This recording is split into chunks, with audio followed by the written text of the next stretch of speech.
Nós temos 4 livros. O primeiro livro, Rig Veda, que é o mais significativo, né, por questões históricas. É o primeiro que se fala, né, sobre esse conhecimento profundo, esse conhecimento sagrado, que é chamado de Shruti, o conhecimento que foi revelado. Esse conhecimento revelado como? A partir de uma linguagem específica. Qual linguagem? Racional? Intelectual? Não. O conhecimento foi revelado através de uma linguagem mítica, uma linguagem simbólica. Por exemplo, se você pegar o Rig Veda e começar a ler o Rig Veda, ele é todo composto de sutras. O que são sutras? São pequenos versos, né? Muitas vezes versos contando feitos míticos, falando sobre personagens míticos, ou falando sobre expressões da natureza, enfim. São pequenos versos que vão induzir ou talvez despertar uma intuição, despertar uma sabedoria, ou simplesmente ficar mesmo no universo alegórico. Porque os sutras, esse tipo de conhecimento que está codificado, nunca foi um conhecimento para elaborar uma construção intelectual racional, nunca. É outra forma de interagir com o conhecimento, fazer que esse conhecimento brote internamente. Brote como?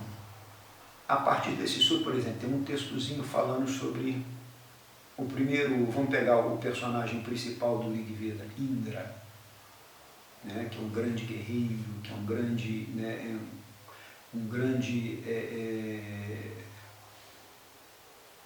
guerreiro, que faz com que as chuvas caiam do céu, que vence os demônios e conquista novas terras, que traz fertilidade, e assim vai. Você vai ver no Rig Veda mitos falando sobre Indra. Por exemplo, no Rig Veda são mais de 250 hinos falando sobre Indra. Tanta importância que eles davam a ele. Por quê? O Indra, ele representa um tanto de coisa. A necessidade de conquistar aspectos da natureza, a necessidade de sobrevivência, tem que ser um guerreiro. Você tem que ter uma força grande para manter-se, né, manter uma sociedade, né, continuando em desenvolvimento, ou mesmo se manter vivo. Imagina o que era viver há 5, 10 mil anos atrás, sem os confortos e a tecnologia que a gente tem hoje. Sobreviver não era fácil, né? Então Indra mostrava essa necessidade de todos nós sermos um grande guerreiro. E mostrava também as lutas que nós tínhamos que ter externas, com a própria natureza, né? Você precisava produzir. E às vezes a natureza, ela te impedia disso. Davam grandes secas, Indra lutava com as nuvens e utilizava os raios para fazer a chuva descer. Fazendo a chuva descer, a gente tem alimento. Então, como é que as coisas vão? Esse mito fala da sobrevivência diária, do que nós precisamos fazer concretamente. A gente precisa pôr semente nos campos, a gente precisa fazer que os campos produzam, mas fala também das grandes lutas internas. Por exemplo, o maior mito de Indra, no Rig Veda, é a luta entre Indra e Vritra, um poderoso demônio, extremamente poderoso. E o bacana e interessante, se você começar a pensar nesse demônio, no Vritra, primeiro que ele era filho de um grande sábio, era um ser extremamente cheio de qualidades, extremamente cheio de grandes qualidades.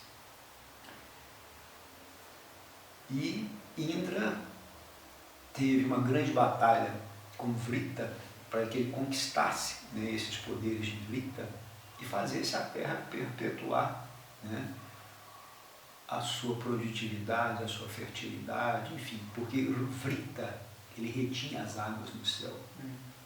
Agora, uma coisa curiosa, se a gente pensar no yoga, você sabe a definição, uma das definições clássicas de yoga? Chitta Vritti Nirodha. Chitta Vritti Nirodha. Vritta e Vritti são coisas similares. Okay? Vritti no yoga, ou Vrita na mitologia, é aquilo que circula, que sempre está dando voltas, nossos pensamentos. Vrita e Vrita são os nossos pensamentos. Vrita é aquele grande demônio que a gente tem que lidar com ele internamente, né? Que a nossa mente e as grandes voltas que a nossa mente dá, né? As nossas obsessões, as nossas limitações, e assim vai. Então, se a gente começar a pegar esse conhecimento e for lidando com esse conhecimento em várias áreas, nós vamos ver que a sabedoria, né, que isso vai sendo, né, ofertada às gerações. Então o Rig Veda está aí, ele começa falando de Indra e Vrita. Depois vem outro, vem Agni, né, que o segundo, primeiro Vrita, depois Agni, em termos de quantidade de hinos. Agni não precisa falar muito, né? Agni é o fogo. A gente sabe da importância do fogo para a nossa vida humana, né? Da importância que ele possibilitou, que é de fazer alquimias, desde as alquimias alimentares até as alquimias tecnológicas. O fogo está em tudo, né? Até também as tecnologias espirituais, né? O fogo sempre foi, né? O que a gente sempre fez em todas as tradições. A gente sempre se comunicou com os planos sutis, tendo o fogo como elemento, né, de comunicação, de levar as oferendas, de fazer essa ponte entre o nosso concreto e o sutil nos céus. E assim vai. O Rig Veda era todinho falando sobre essas coisas. Olá, bem-vinda, sem problema. Então, nós tivemos no Rig Veda esse universo mítico, esse universo também está mostrando as características daquelas primeiras organizações urbanas, né, indianas, e deixou esse legado. Só que o Rig Veda, vamos pensar em termos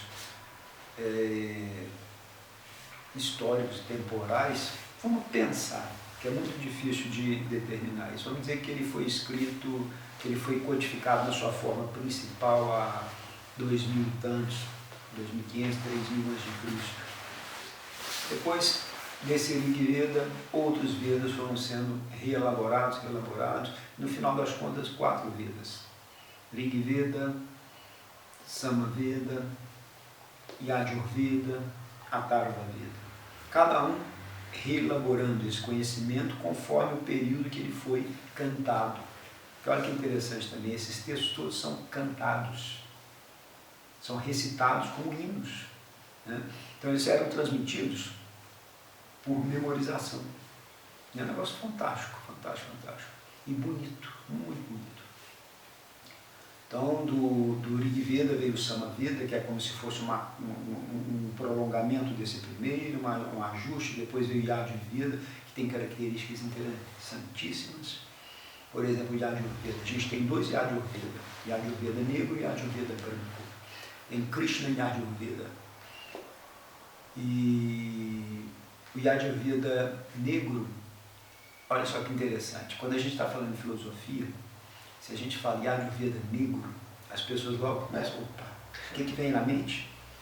Do mal.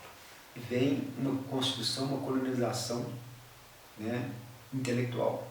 Porque na nossa mentalidade, quando é negro, é mal. Não é? Quando é branco, é bom. Quando é negro, é obscuro. Quando é branco, é claro. E assim vai. É o jogo da dualidade e os conceitos, os valores que nós colocamos nessas polaridades. Mas na realidade, o Ayurveda negro é o Veda mais simbólico, mais oculto, onde a linguagem é muito profunda e você precisa de uma capacidade, você precisa de chaves para decifrar essa linguagem, esse conhecimento. Enquanto o outro já é uma coisa mais clara, mais apreensível, mais perceptível à nossa mentalidade, né, imediata. Então surgiu esses 2, Yajurveda, negro e branco, e depois ele, por último, o Atharva Veda, que é como se fosse uma somatória desses todos, uma mescla, porque nos Vedas também a gente vê uma construção social, a gente vê uma mescla entre populações urbanas, populações primitivas, entre aspas, né? Populações primeiras que moravam nas florestas. Né? Você vê a interação entre o que é entre aspas, marginal a uma vida organizada, um cosmos, e o que é o caos. Caos também entre aspas. Tá? Então, nesse atalho da vida, a gente vê isso. Vê as antigas populações, os povos mais aborígenes, aquilo que era larvário, sendo mais explicitado, né, e tendo uma similitude em relação à expressão social do que, né, o conhecimento mais organizado, homogêneo ou hegemônico. É uma coisa curiosa. Eu vou dar um exemplo para vocês ver o que seria o atalho da vida hoje em dia. O que está acontecendo hoje em dia na ciência? A gente ouve falar de física quântica, a gente está ouvindo falar da ciência mindfulness, associada e milhões de outras coisas. A gente está começando a ver expressões de povos antigos sendo aceitos, né, e assimilado. Por exemplo, a gente tem a acupuntura, né, sendo aceita, a gente tem várias coisas sendo aceitas, homeopatia e muitas outras coisas. A ciência está começando a observar a validade disso, correto? Isso vem de onde? Vem de um universo, entre aspas, marginal à sociedade, né, organizada. Vem dos povos antigos. Então, a atalho da vida é como se fosse isso.